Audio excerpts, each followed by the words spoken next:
헌금의 원리는 하나님께서 풍성하게 해주신 가운데 내가 자원하는 것입니다.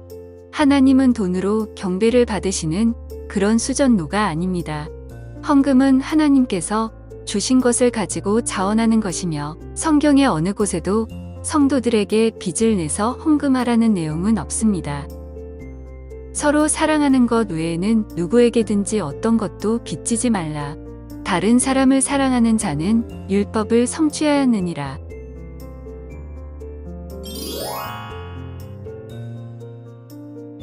주의 첫날에 너희 각 사람이 하나님께서 자기를 형통하게 하신 대로 자기 곁에 모아두어 내가 갈 때에 모으는 일이 없게 하라.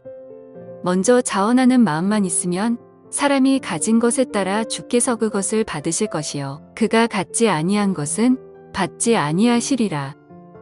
성경 기록에 의하면 자기를 형통하게 하신 대로 자기 곁에 모아두어 라고 하십니다. 또 자원하는 마음만 있으면 가진 것에 따라 주께서 받으실 것이요 라고 하십니다. 결국 헌금을 작정하는 것 자체가 하나님의 말씀을 위반하는 것입니다. 예수님의 십자가 사건 이후로 신약의 교회에는 감사헌금, 자원헌금, 구제헌금만이 있었습니다.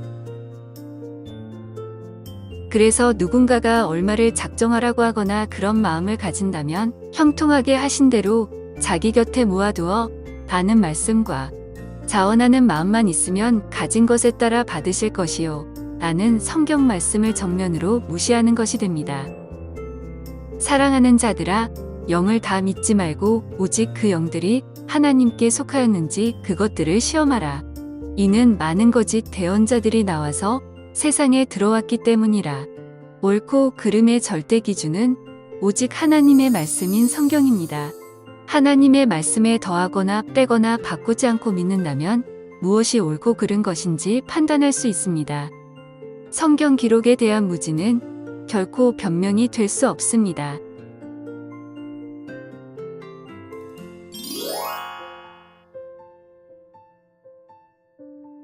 신약 성경에서 헌금에 대해 검색을 해보면 고린도전서 16장과 고린도후서 8장 모두 헌금의 용도가 당시의 예루살렘에 큰 흉년이 들어 서로를 도와주기 위한 목적이었음을 확인할 수 있습니다.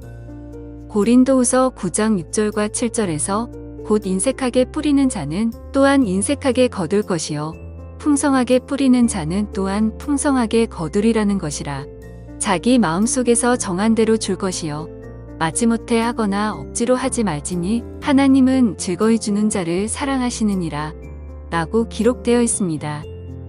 이 말씀은 목회자들의 지원을 위한 연보라기보다는 불우한 환난을 겪는 형제나 자매들에 대한 연보를 가리키는 말씀이었습니다. 마지못해라는 표현의 반대는 기꺼이 즐겨주느니라는 의미인 것입니다. 고린도전서와 후서를 살펴보면 사도 바울이 어려운 처지에 있었던 사람들을 도와주기 위해 연보를 전달받은 사례들이 나올 뿐 바울 역시 자비량 사역으로 고생을 하면서도 따로 성도들에게 헌금을 받아 자의적으로 사용하지 않은 것이 분명하게 확인됩니다. 내가 너희를 섬기기 위하여 다른 교회들로부터 삭슬 받아 그들을 강탈하였노라. 사도 바울이 성도들의 돈을 전혀 받은 적이 없는 것은 아니었지만 이 또한 다른 어려운 성도들을 위한 봉사비용으로 사용되었습니다. 다시 말해 단지 바울은 그것을 다른 교회로부터 어려운 성도들에게 전달하기 위해 일했던 것입니다. 사도행전이나 다른 서신서를 보면 초대교회에서 헌금의 용도는 대부분 고아나 과부, 가난한 성도들을 돕는 구제였습니다. 그러므로 성경 속 헌금의 용도는 오늘날 많은 사건 목사들이 곧 주님이 재림하신다고 입으로는 이야기하면서도 대형 예배당을 짓는다는 빌미로 각종 헌금을 걷는 것과 같지 않습니다.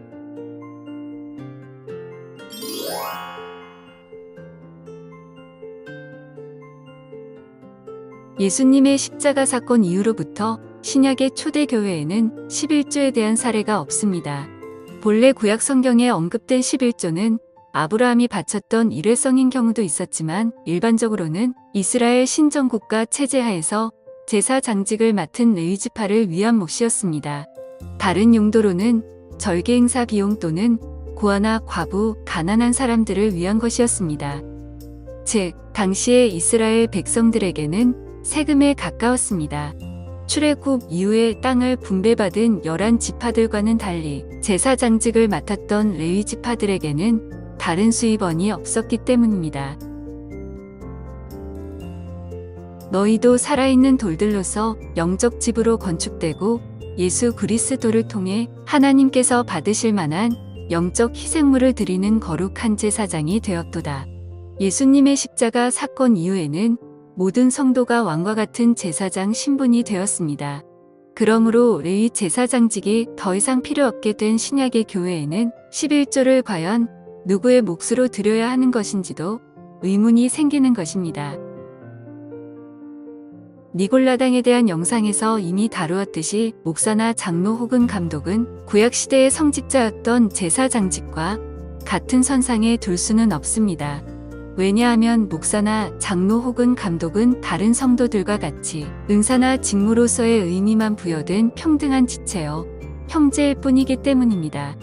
또 모든 형제나 자매들이 예수 그리스도로 말미암아 지성소에 직접 설 수 있는 제사장 신분입니다.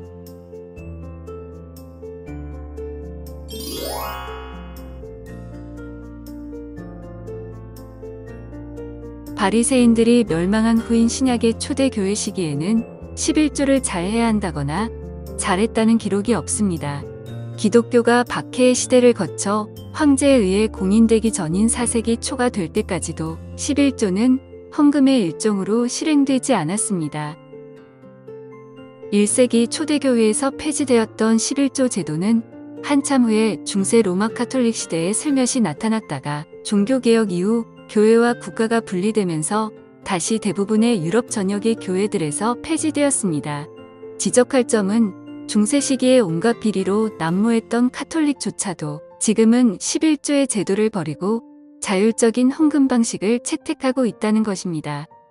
그런데 많은 한국의 개신교들이 이 11조 제도를 들여와 성도들의 믿음을 빌미로 11조를 강조하고 있는 것이 참 어처구니가 없는 일입니다.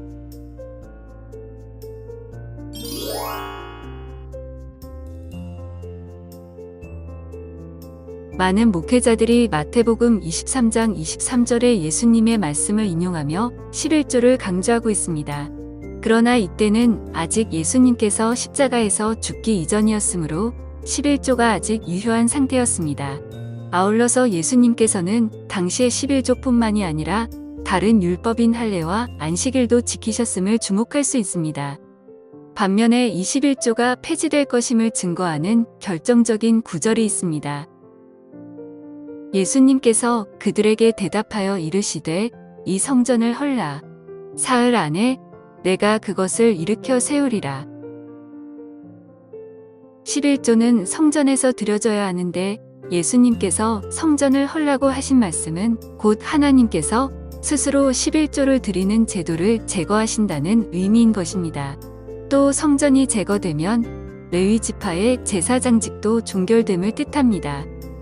요한복음 2장 19절에서 예수님께서 사흘 안에 다시 일으켜 세우신다는 이 성전은 곧 부활하신 예수님의 몸을 의미합니다.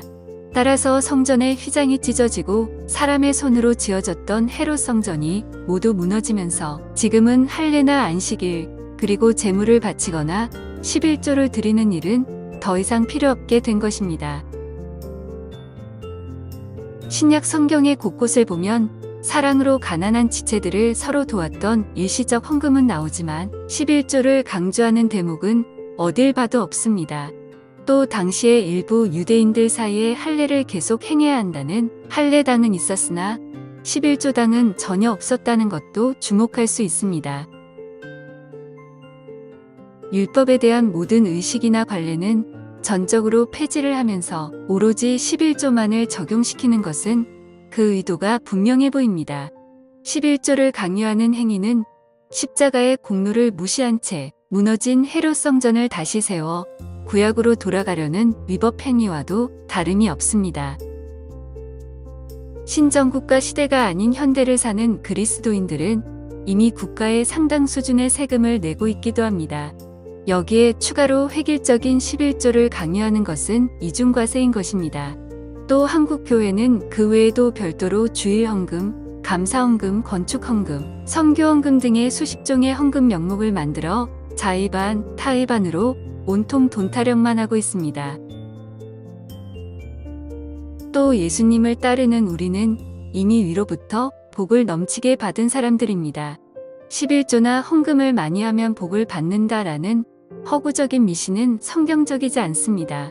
예수님께서도 재산을 가난한 자들에게 나누어 주고 나를 따르라고 하신 적은 있지만 나를 따르면 부자가 될 것이다 라고 말씀하신 적은 없기 때문입니다. 이러한 사상은 세속적인 사상에 불과한 것입니다. 위에서 그분께서 이르시기를 희생물과 헌물과 번제헌물과 죄로 인한 헌물은 주께서 원치도 아니하시고 기뻐하지도 아니하시나이다 하셨는데 그것들은 율법에 따라 드리는 것이라. 영으로 하나님께 경배하고 그리스도 예수님을 기뻐하며 육체를 신뢰하지 아니하는 우리가 곧 할례자니라. 이제는 영과 진리 안에 있는 모든 그리스도인은 영적 희생물을 드리는 거룩한 제사장이 되었습니다. 그러므로 형제들아, 우리가 예수님의 피를 힘입어 새롭고 살아있는 길로 지성소에 들어갈 담대함을 얻었는데 우리 마음이 뿌림을 받아 악한 양심으로부터 벗어났고 우리 몸은 순수한 물로 씻겼으니 우리가 믿음의 충만한 확신 속에서 진실한 마음으로 가까이 다가가자. 예수님의 피를 힘입어 하나님께 진실된 마음으로 나아가는 것. 이것이 바로 하나님께서 받으실 만한 우리의 영적 희생물인 것입니다. 혹시 당신이 걷고 있는 그 길이 잘못된 길은 아닌지 의심해 본 적은 없으신가요? 사람의 말이 아니라 우리가 주목해야 할 것은 오직 성경에 기록된 하나님의 말씀입니다. 성경 기록만을 의지하여 스스로를 점검해 보시기 바랍니다. 무지는 무죄가 아닙니다. 감사합니다.